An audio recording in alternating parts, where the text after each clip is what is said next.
Hello my amazing people, and welcome back to my channel. If you're back, if you are new, welcome to my channel. I'm Shayna and I have another true crime case for you today.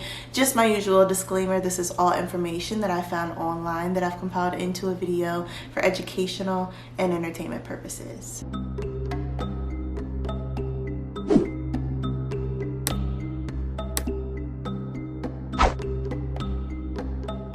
The story that I'm going to be telling you about today is very infuriating, and I do want to preface this video by saying that there are hints of domestic violence, themes of domestic abuse, and I understand that that is not suitable for all viewers. So if that is something that you feel you are not in a place that you would like to listen to or watch, I totally understand.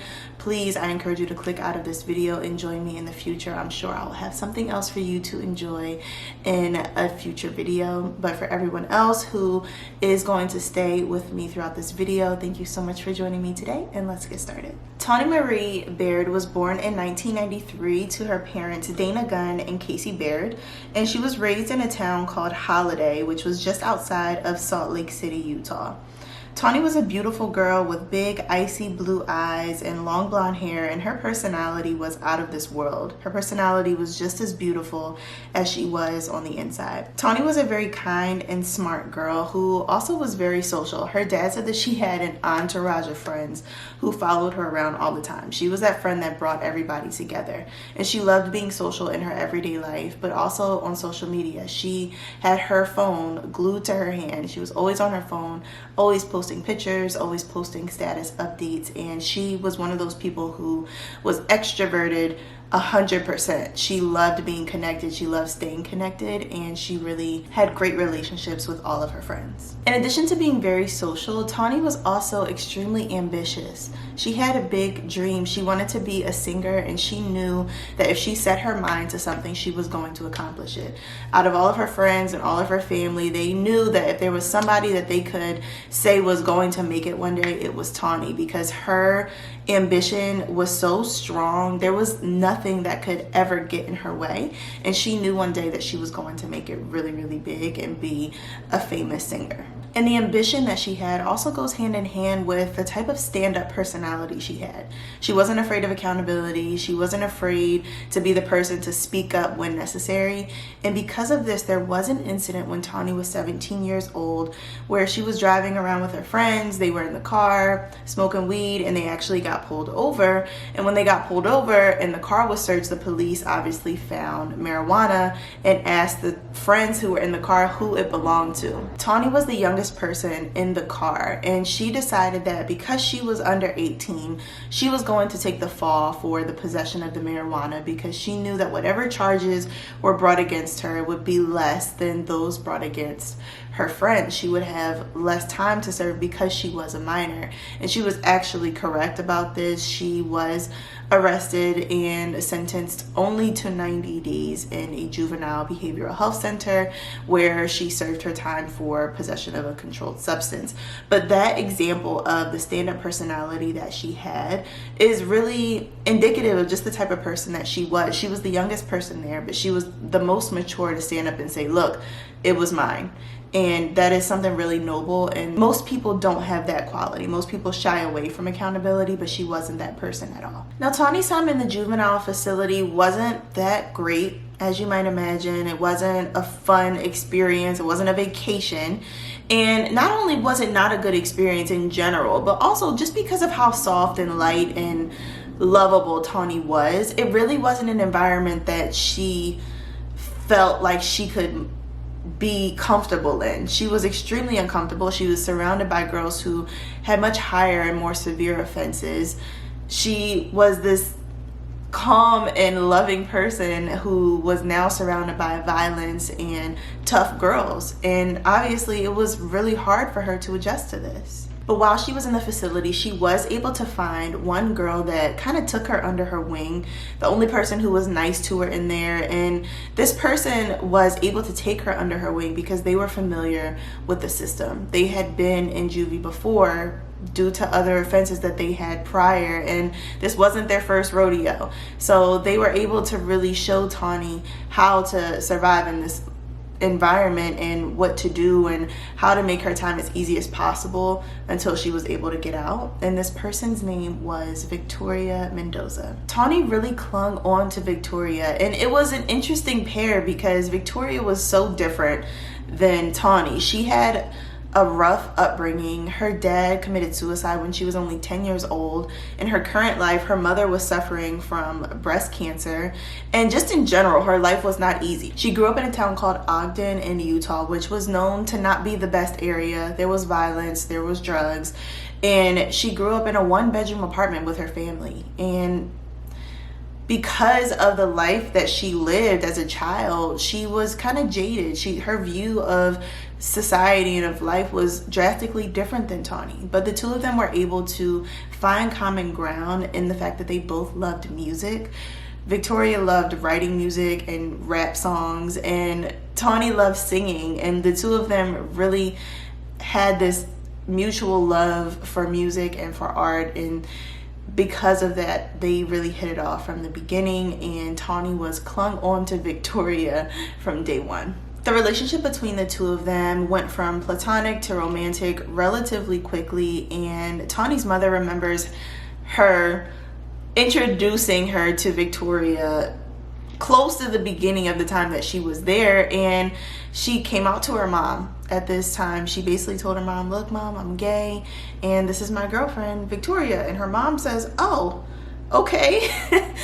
And her mom, Dana, was just such an open-minded and loving mother that she supported Tawnee no matter what. Whatever Tawnee loved, she loved. So she welcomed Victoria with open arms, even though their circumstances weren't ideal. They were still in this behavioral health center and trying to make their way through that. But it seemed like this relationship that Tawnee had with Victoria was making her really happy, and Dana felt good about that. The two of them finished their time in the juvenile center actually close to the same time. Tawnee got out a little bit before Victoria did, and when she left, she was like, "Look, I'm gonna wait for you.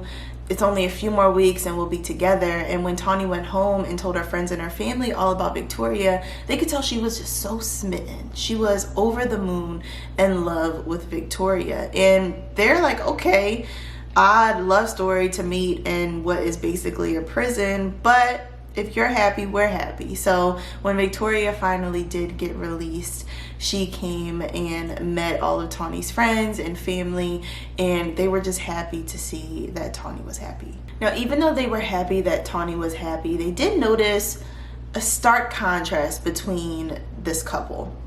Tawnee was soft, loving, kind, calm, and Victoria was rough around the edges. She had a hard exterior. She had tats all over her body in very visible places. She was obviously from a different upbringing. Her past was visibly different from the outside. Their demeanor was different. And this just wasn't the person that her parents imagined Tawnee ending up with. But like I said, they supported their daughter. Anything that she loved, they loved. And because of that, they welcomed Victoria with open arms. Now, Tawnee's friends welcomed Victoria into the group as well. And they noticed things like Victoria being jealous, being controlling. They noticed that she kept a knife on her, which was very foreign to them because in Holiday, it was a very safe and calm place. So they didn't understand why this girl would feel the need to always have protection on her. But even though they noticed the little things along the way, they too were extremely happy that Tawnee was happy and that she was in love and that she had found this relationship that made her light up in a way that she never had before. The relationship between the two of them took a really toxic turn when Tawnee found out that Victoria cheated on her with her best friend, one of her best friends. And I don't know about y'all, but in my opinion, cheating is one of the worst things that you can do to your partner. But cheating with someone that they know and care about, let alone their best friend, is probably the worst thing that you can do to your partner. And that is exactly what Victoria did. And this was one of the first extreme things that she did to Tawnee. There was jealousy, there was controlling, there was fighting before this, but this was like the first huge red flag that Tawnee's family and friends really started to notice. In an effort to get Tawnee back, Victoria made this grandiose gesture. She recorded this video of her apologizing and asking for her back, and she posted it on YouTube for everyone to see. And while a lot of people might be like, that's corny, you cheated, get on my face, Tawnee actually was really enamored by this. She thought it was a sweet gesture, and she thought that it was really romantic, and she actually was willing to forgive Victoria regardless of the fact that she cheated on her with her friend. She was willing to forgive Victoria, and she felt like Victoria was going to change, and she really loved her enough that she was willing to give her a second chance. Victoria's mother passed away from cancer in 2012, and after this, Tawnee's mother decided to take in Victoria. Victoria really didn't have anywhere to go. Up until this point, she hadn't been working at all.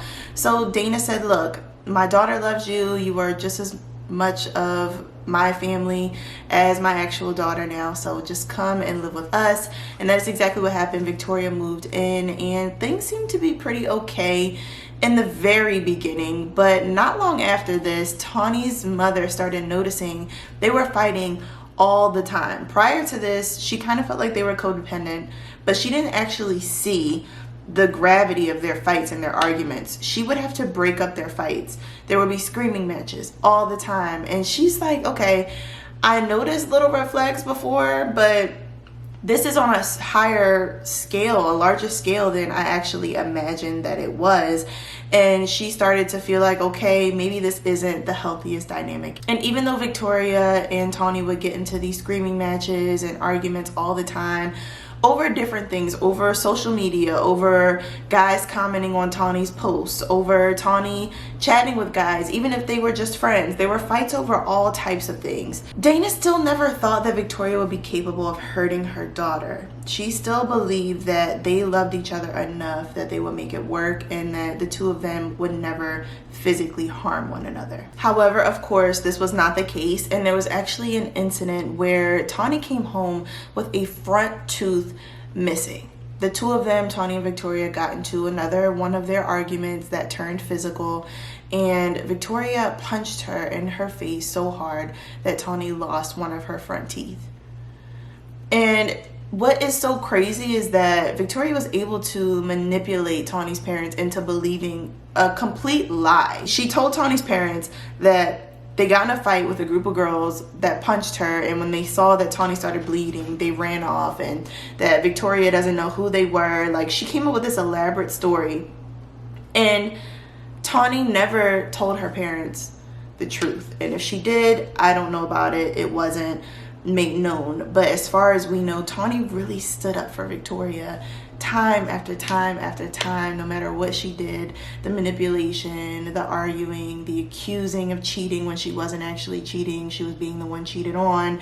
She stood up for Victoria over and over and over again, even to the point where she lost a tooth. She was still standing up for Victoria. And Tawnee's best friend Lacey was like, okay, at this point, I know she's gonna leave. There's no way she's gonna keep Victoria around. Like, she's just knocked one of her teeth out. So of course their relationship's over, right? Wrong. Tawnee carried on in the relationship with Victoria, and for a short time after that, it seemed like she was still totally happy with Victoria. We noticed that things start to change down the line, which I will tell you about, but in the immediate aftermath of this fight, Tawnee forgave Victoria and was acting like everything was completely fine. Tawnee was getting hopeful at one point that Victoria was turning things around for the better. She actually had a job interview for a security job at a mall that she landed, and she was super excited because this was her first job, and Tawnee was so proud of her. Tawnee's parents were so proud of her. Tawnee's grandmother actually was giving Victoria money to help get her really visible tattoos removed. Like, they were all thinking that Victoria was turning it around for the better, that she was becoming a more responsible person, and that the two of them were going to make their relationship work. And to everyone from the outside looking in, not only her family and friends, but also to people on social media, mainly to people on social media who didn't see all the bad stuff, their relationship seemed like it was pretty good for the most part. Like, they would post pictures of them hugged up on each other, kissing each other all the time, going out to eat, going out to parties, dressed to the nines, like dressed up, looking really nice in expensive clothing. They posted how much they loved each other online all the time. And to the people on social media who didn't know them personally, their relationship was perfect. They had relationship goals. And unfortunately, in our society, it often goes that way, where we aspire to be like somebody else's relationship. We see, oh, look what he's buying her. Oh, look what they're doing for each other. Look at the trips that they're taking. But we don't see all the bad stuff that happens behind the scenes. Literally, no one's relationship is as good as they portray it to be on social media. And that's exactly how it was for Tawnee and Victoria. Their relationship seemed to be this dream of a relationship, and it was literally the exact opposite. But to Tawnee's parents and her friends, they were thinking, okay, she's starting to turn things around. She's getting a job. Let's see how things go. And the ebb and flow of them being really good and then bad things happening and then being really good again and then getting in fights, and this back and forth, up and down, was so constant, and it went on for so long that Tawnee finally got to the point where she was thinking, even though she wasn't showing it to everyone, she was still posting on social media, she was still telling her friends and her family everything was okay. Mentally, she started to disconnect from Victoria. She started to pull away. She wasn't as loving anymore. She wasn't feeling the need to explain herself when Victoria questioned her about things that she didn't actually do. She was starting to feel like she deserved more. And while she wasn't saying this out loud, Victoria could feel the difference. She could feel that Tawnee was getting more distant and that she wasn't being as loving and as caring as she was, and wasn't tolerating the BS as much as she used to. And Victoria started to get really insecure, believe it or not, if you can get more insecure than she already was. She was extremely insecure from day one, but she grew even more insecure, and it started to really eat her up inside, that she could feel that she couldn't control Tawnee as much as she had in the past. On October 18th of 2014, Tawnee, Victoria, Lacey, and some other friends all decided that they were going to get together and just spend the night together, get some food, get some drinks, have a good time. And they were having a good time until Victoria got into this headspace where she just dulled the mood for everybody. Everyone could tell that something was wrong, but they couldn't tell what was wrong. Nobody really knew what was going on. She got up at one point, went to the bathroom, was in the bathroom for an unreasonably long time. And Lacey says when she came out of the bathroom, she basically told Tawnee, look, it's time for us to go. Like, we need to go. Even though they had pretty much just gotten there and were just getting to have fun with their friends, Victoria was like, look, no, we need to leave. And Tawnee's like, you know what, guys? All right, we just have to go. She made an excuse for Victoria. And Lacey had rode with Tawnee and Victoria. So she says, look, I'm going to leave too. All three of them get in the car, and Tawnee begins driving Lacey to drop her off at home. During the drive, Lacey could tell that Victoria was in one of her moods, but she's like, look, this is a cycle. I've seen this before. They're going to be fine. She gets out the car when Tawnee pulls up at her house, and she says, look, love you guys. Have a wonderful night. And she had no way of knowing the devastating end of the night that would come after Tawnee dropped her off at home. After dropping Lacey off, while driving home, Victoria and Tawnee got into another argument, and we don't know exactly what happened in this argument, but it is believed that the essence of the argument was Victoria accusing Tawnee of something again, Tawnee defending herself and actually putting her foot down and saying, look, I'm done with this. You're accusing me of cheating when you cheated on me, and I'm tired of you trying to control me. I'm sick of this. I'm done. Like, we're over. And Victoria snapped. She lost her mind. The thought of losing Tawnee was way too much for her to bear. So she pulls out a knife, and she says that her intention was to just scare Tawnee, to scare her into staying with her, and that she was not willing to lose her at any cost. So what she does is she takes a knife and she stabs Tawnee. But it seems like she went into some sort of mental space where she disassociated from what she was actually doing, because she thought that Tawnee was still going to be alive after the fact. But she actually stabbed Tawnee 46 times, all on her upper body, her chest, her face, her ears, her hands, her arms. Everything was stabbed 46 times. And that is why police think that maybe she disassociated from what she was doing, because no person in their right mind is going to think that the victim is still alive after stabbing them for 46 times, which is bound to take multiple minutes. So after she stabbed her 46 times, she moved Tawnee's body into the passenger seat, and then Victoria began driving. She ended up in Ogden, which was her hometown. and she apparently called her sister and told her sister what happened. And it's unclear who called the police, but somebody called the police to report the location and that there was a murder that took place. When police arrived on the scene, they found Victoria sitting in the driver's side with blood all over her, and Tawnee in the passenger seat, leaned over, blood everywhere to the point that they couldn't tell where her injuries were because she was just totally covered in her own blood. The following morning, Dana, Tawnee's mother, received a call from Lacey asking if Tawnee had come home the night before. And Dana goes and she looks in the driveway. She sees that Tawnee's car isn't in the driveway. She checks her room. She sees that there's no sign of her or Victoria in her room. And she says to Lacey, look, she's not home. What's going on? And Lacey says, I think something really bad happened. Police arrived at Dana's home around 10 a.m. that next morning, and she immediately knew that something awful had happened and that her daughter was most likely deceased. Victoria pleaded guilty to the charge of murdering Tawnee. She didn't even put everyone through a trial. She didn't fight it. She actually took accountability for what she did, and she said, look, I did it. There's no point in pleading not guilty because I am guilty. And she was sentenced to 16 years to life in prison for the murder of her girlfriend Tawnee, who was 21 years old at the time of her death. And Tawnee's life was cut short for what, in my opinion, was no reason at all. Jealousy, rage, insecurity over nothing. Over nothing, literally. Tawnee was so loyal to Victoria, to a fault, to the point that she was verbally abused, physically abused, and was killed. That's how loyal Tawnee was to Victoria. And Victoria had this mindset that was so jaded, so victimized, and just convinced her that Tawnee was always doing her wrong when Tawnee was literally always doing her right. And for that, for no reason, Tawnee lost her life. And that's why this story is so infuriating, is because it was all for nothing. That's the craziest part. It was all for nothing, literally. Relationships are not always what they seem to be. So if you or someone that you care about is in an abusive relationship, I do encourage you to contact the National Domestic Violence Hotline at 1-800-799-SAFE, S-A-F-E. For some reason, this one hit me a little harder because she was so young.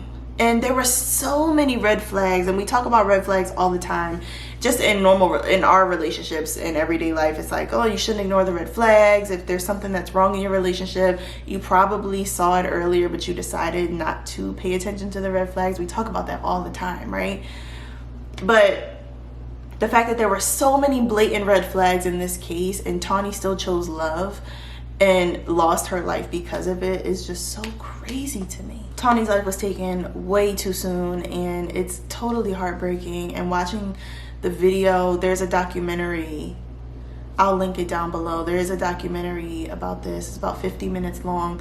At the end, her dad starts crying, and I can't take it. It's too much. I cannot take it. Like, the heartbreak of losing a child in this way is just so infuriating. I wish somebody would try to kill my sister, try to kill my kids when I'm a parent, try to kill one of my parents. I wish somebody would. I can't imagine living with that anger for the rest of my life. Can you imagine? I can't imagine. But that is where I'm gonna wrap it up, folks. You know what I'm gonna say. If you made it this far, you are loyal. You really are, and I appreciate you. Thank you so much for joining me today. I hope you have a wonderful morning or afternoon or evening, depending on what time it is when you watch this video. And I look forward to seeing you in the next one. Peace.